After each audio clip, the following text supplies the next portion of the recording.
Virgo, something is turning in your favor today. And before I describe what that looks like, before I get into the shape of it, the quality of it, what it actually means for your life right now, I want to say something about the word lucky because I think it's the wrong word for what's actually happening.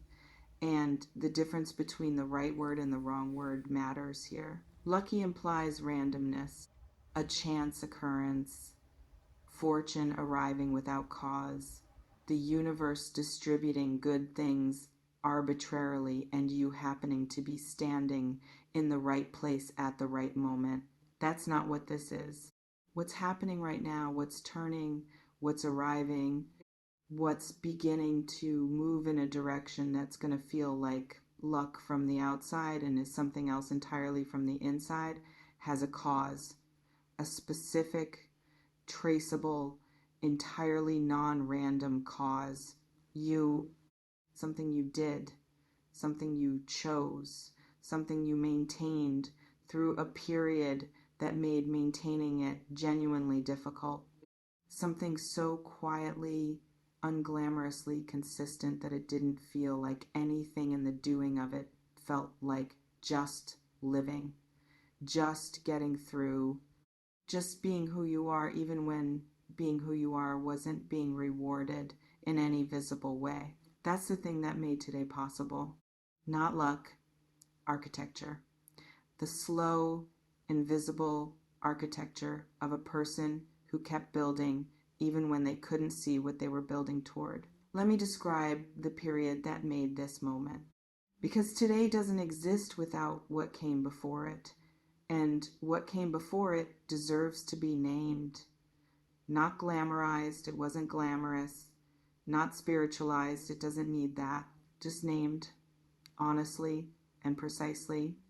There was a stretch, a particular stretch of time, the one you can feel which one, where things were not moving the way you needed them to move, where effort was going out and return was not coming back in any proportion that made sense, where you were doing everything right or as close to everything right as a person can manage, and the external world was not responding in kind, and you kept going anyway.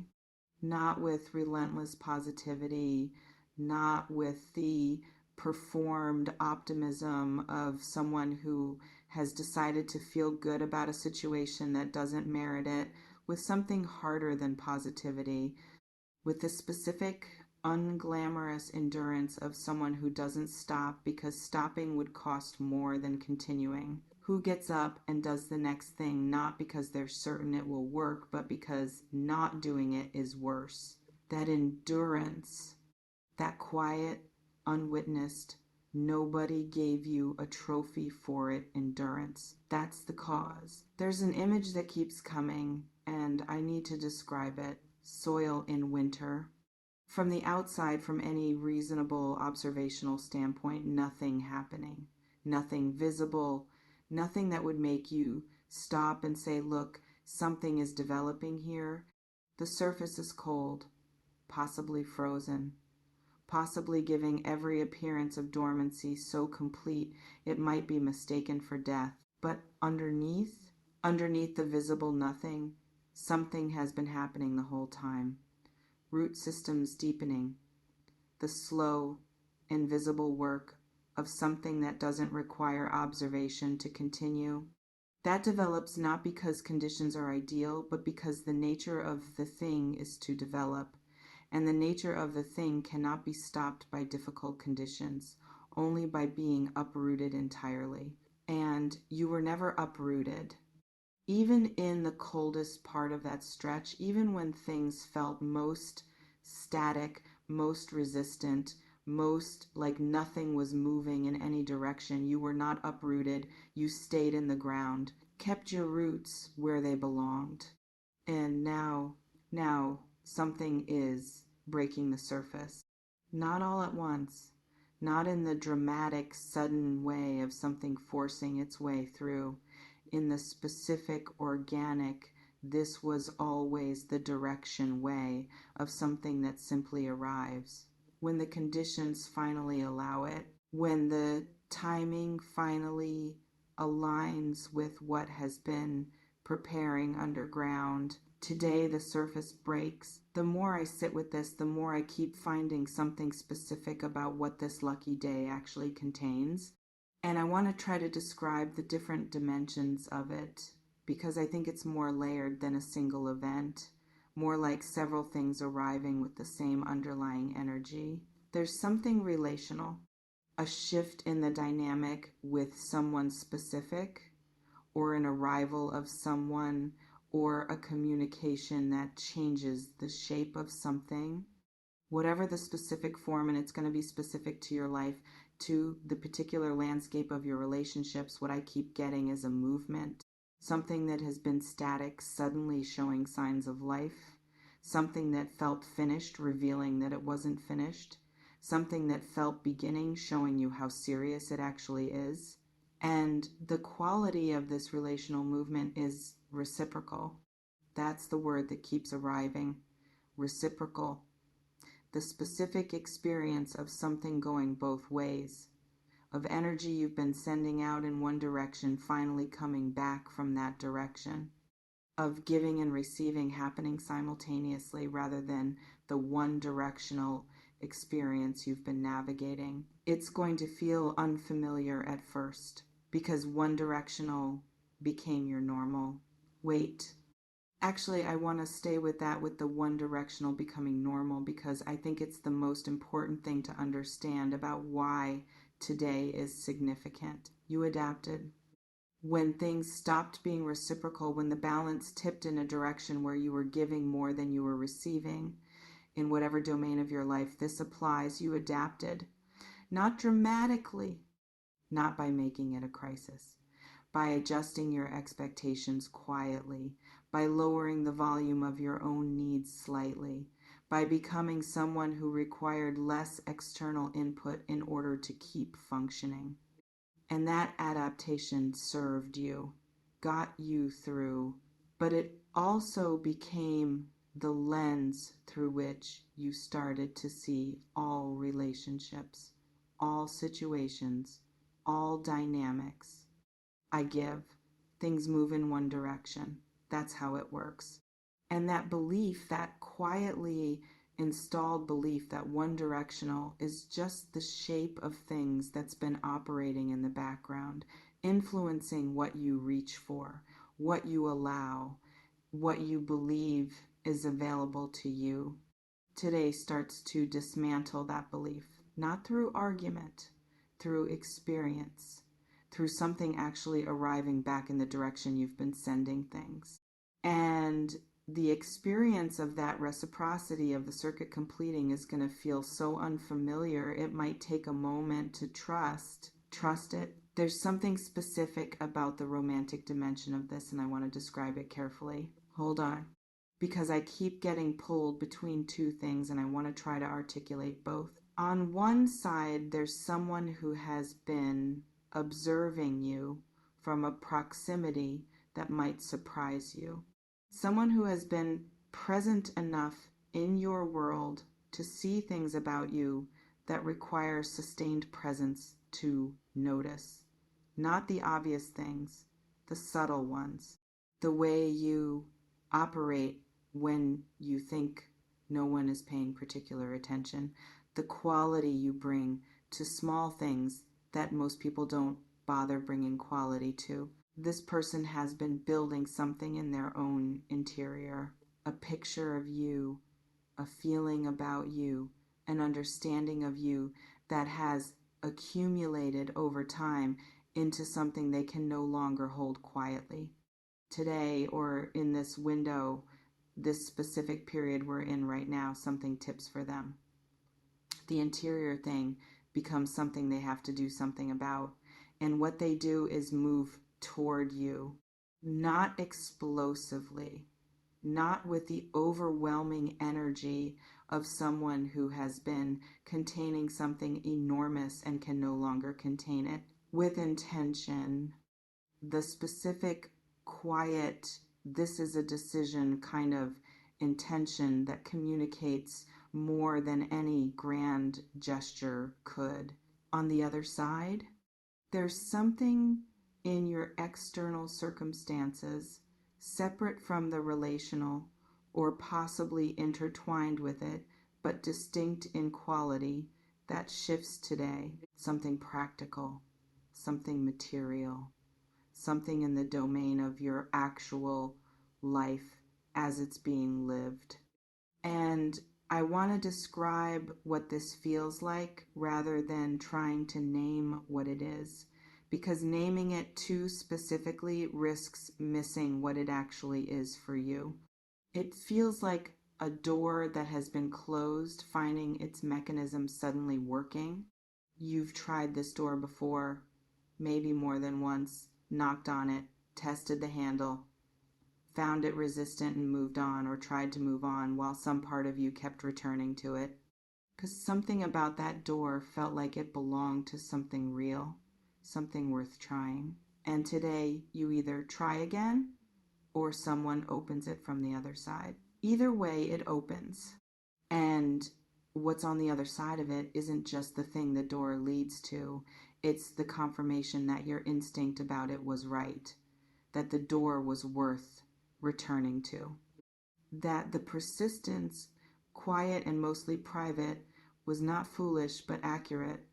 I want to describe something about you that's responsible for today, something specific, something I keep finding when I sit with your energy and try to understand what made this moment possible. You never became bitter. And I want to say that carefully because I think it's the thing people least expect to hear as the cause of something good. It doesn't sound like a strategy, doesn't sound like something you did, sounds more like something you just were.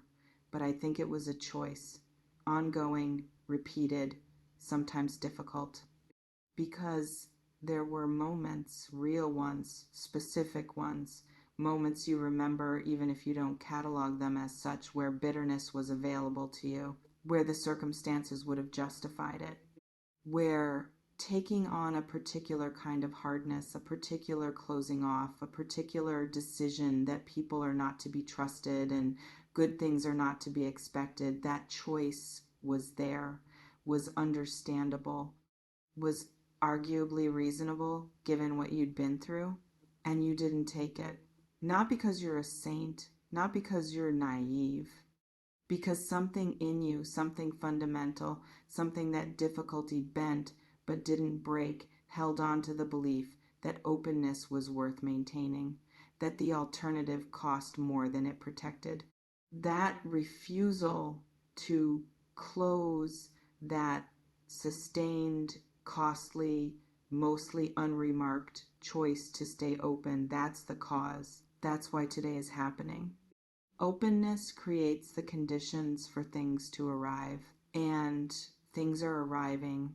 There's a specific feeling I want to try to describe, the feeling of today, so that when you're in it, when the thing happens, when the door opens, when the reciprocity arrives, you recognize it for what it is rather than minimizing it in real time. It's going to feel like breathing after holding your breath, not the dramatic gasp of someone surfacing from underwater, the quiet, involuntary exhale of someone whose body finally receives the signal that the held breath part is over, that the thing that required bracing doesn't require bracing anymore. Your shoulders are going to drop, not consciously, automatically, the way the body responds to relief before the mind has processed what it's relieved about. And in that moment, in the specific physical precognitive moment of your shoulders dropping, let yourself register it. Don't immediately intellectualize it.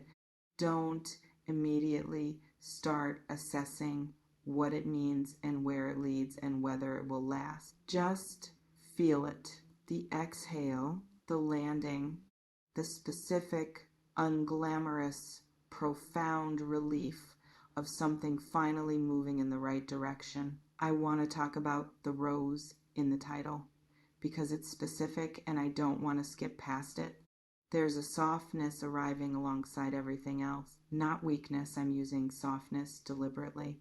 the specific quality of something that is gentle and also strong. The way roses are actually structured, not just the petal, also the thorn. Not just the beauty, also the root system that survives winter. Something in your life is becoming more beautiful. And I mean that in the most grounded, least sentimental way possible. Not beautiful in a decorative sense, beautiful in the way of something that has arrived at its own proper form, that looks the way it's supposed to look, that has the quality of something in its right place. You are arriving at something like that. A version of your life that fits better than recent versions have. Not perfect, the rose has thorns. Remember, the roots go through difficult soil, but fitting, suited to who you are, organized around what actually matters to you rather than around what you've been accommodating. That arrival, that fitting, is what today represents. Not just an event, a direction. A direction that has been true for longer than it's been visible, finally becoming visible.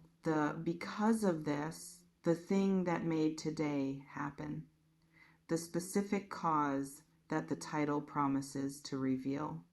I've been building toward this and I want to say it clearly. It's your integrity. The daily, unwitnessed, nobody was keeping score integrity of someone who kept being themselves even when being themselves wasn't being rewarded, who kept offering what they had, attention, care, quality, honesty, into situations that didn't always reciprocate, who maintained their standards not because it was strategic, but because lowering them would have required becoming someone they didn't recognize.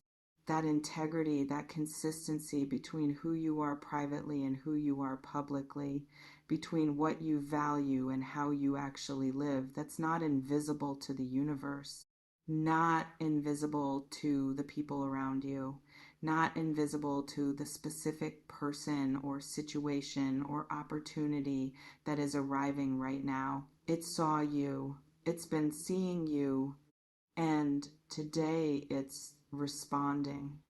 Not as a reward in the transactional sense. This isn't a point system where good behavior earns prizes. More like calls to like what you've been putting out has been finding its resonance, and the resonance is finally audible. Today you hear it.